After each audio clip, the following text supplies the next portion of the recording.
Ever since President Trump has started enacting tariffs on the Chinese, and now he's threatening to enact them on Mexico.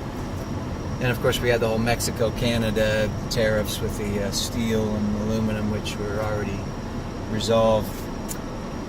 The media has been having a hissy fit, constantly pedantically explaining to the public that, oh, you can't believe Trump when he says that the Mexicans and the Chinese and these other people pay the tariffs.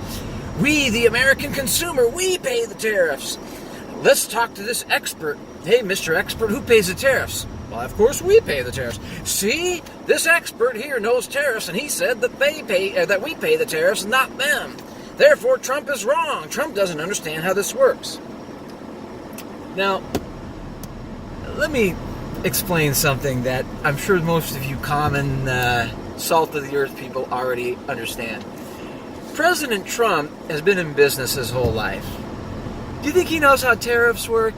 Huh? Does he need some idiots in the media who've never run a business in their life? They've never had a freaking lemonade stand. Does he need these morons to explain to him tariffs? Do they know more about how tariffs work than he does? I mean, let's use some common sense here. These people are so stupid. It's mind-boggling how they even get up in the morning and put their pants on one leg at a time. I mean, anyways, you always hear this thing. Now, I want to play for you a good example of exactly the kind of exchange which has been all over the news, and which the media seems to never get tired of replaying. You can plug in a different expert, you can plug in a different media person. This same interview has probably been done 800 times in the last few months. But take a listen to this, and then I'll make some comments on it. This mean, well, the auto industry could take a major hit if these tariffs are enacted. You know, in 2018, 17% of cars sold in our country, well, they were built in Mexico. And vehicles are the top import from that country, totaling $93 billion. Next is electrical machinery. That contributes to $64 billion. So what does all this mean if those are slapped on? Dominic Tavella joins us, financial advisor, president of Diversified Financial Consultants. Dominic, 5% tariff, June 10th. If that gets hit, how does that affect us? Probably the most important comment to make is this is a Mexico tariff, but it's really a tariff on the goods coming in from Mexico. So therefore, it's a tax that is either paid by the company importing it, typically a U.S. company, or the consumer. So the dollars that are going to be paid to pay for this tax is coming out of an American company or an American consumer. So it's not really punishing Mexico in the short term, it's punishing U.S. residents. But then why would the president do that if, it punishes U.S. residents, you should say, and not Mexico first? Well, the hope is that if this tax, and again, it's supposed to increase over time, so it's going to start at 5%, eventually 10, maybe as much as 25%, that these companies that are building, manufacturing, and then importing into the U.S. would change the location of that plant that's building the car from a Mexico location to a U.S.-based location, and therefore avoid the tariff. Yeah, but that could take years. I mean, years. Couldn't it? And so in the meantime, what is a General Motors supposed to do? Mm-hmm. That when they bring that car in from Mexico, they're going to have to pay this minimum 5% tax, and then either they absorb that into their own cost structure, or they have to pass it on to the consumer. Either way, it affects corporate profits, lower stock prices, or consumers, higher inflation. Let's take a look at 2 points that we have. It turns out the U.S. imported also, besides cars, $26 billion worth of agricultural goods from Mexico last year. That includes nearly $12 billion worth of fresh produce. You've got your lettuce, you've got your grapes and whatnot, and then $3.6 billion worth of wine and beer. So if the beer goes up, and look, there's snack foods. I mean, there's all this stuff. That could potentially increase the cost of everything. And the states that are affected include Arizona, Michigan, Texas, they top the list of the And states in that... California, right? Let's talk about the products that are manufactured and created here in the U.S. that go into Mexico. So you got to believe, like China, Mexico might retaliate, and therefore now products going into China into Mexico get taxed, and stuff coming from Mexico into us gets taxed. At the end of the day, the consumer has to pay the price. And Okay, now let's break down a few things about this. These people make the same arguments just over and over and over. It's really hilarious. All right, so they say the way that this is supposed to work, they say, first of all, they said, this is going to be a tax. This is not going to hurt Mexico at all. No, it's not going to hurt the Mexicans. It's just going to hurt U.S. consumers. And so let's break that down a little bit. What Peter Navarro, who is Trump's man, who's on the job, who's out in the press yesterday talking about this, what he said is very simple. It should be easy for these people to understand, but they don't want to understand it. The reason that it hurts Mexico much more, and not really the American consumers, is that the Mexican factories, okay, have to lower their prices. Okay, these people act like, oh, if you put a 5% tariff, they're just going to raise their prices 5% and go on hunky-dory and pass that on to the American consumer. No, they are not.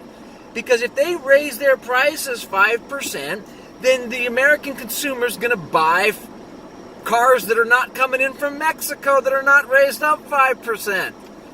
Duh. It's the same way for every product, okay? And Peter Navarro pointed this out. We already have had tariffs on Chinese goods for months, for like almost a year or whatever, however long it's been. These people went in the media, they said the same thing. Oh my God, the prices are going to go up 10%. This is a tax on the American consumer.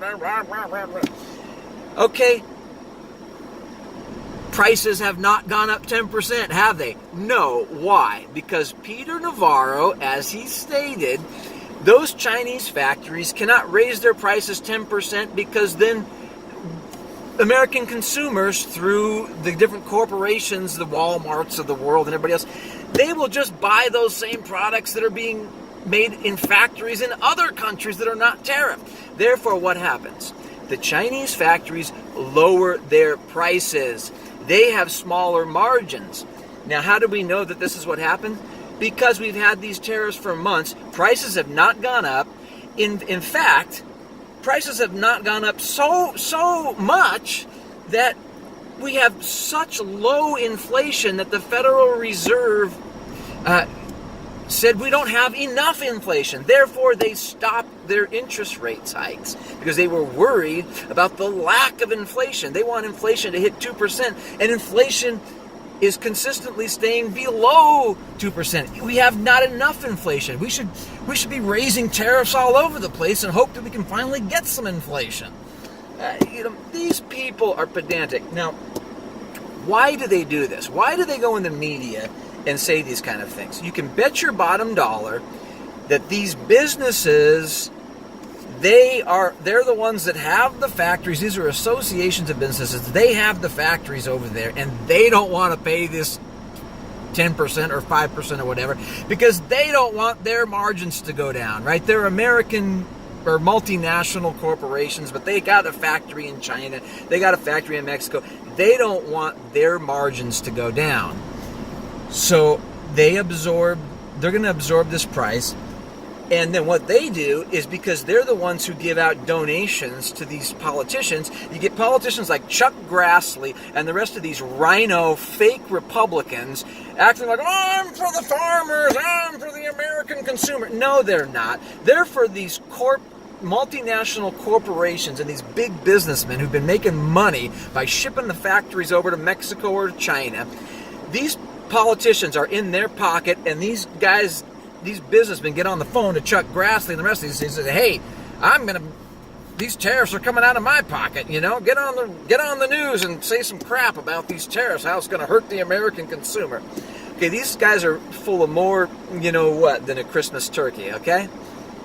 Now, If the tariffs go high enough and go long enough, will they affect the American consumer? Will prices go up? Yes.